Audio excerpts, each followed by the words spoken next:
tumigil. Tataya lahat, hindi magtitipid. Gagawin ang dapat kong gawin.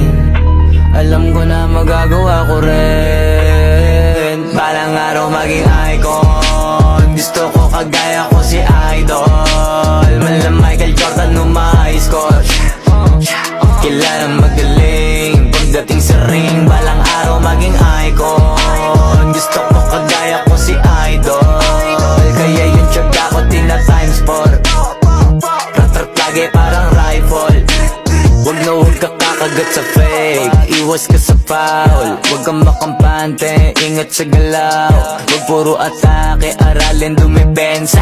Minsan din depende yan kung paano ka pumwersa. Minsan kailangan pabay ng pasensya. Isa yan sa mga pangunahing diferensya. Pag natambakan ka na doon ka mag-apit. Pero pag nakalaman ka na nakakampante, sana kuha mo yung punto. Mula simula hanggang sa dulo, dapat isagad mo yung laro mo.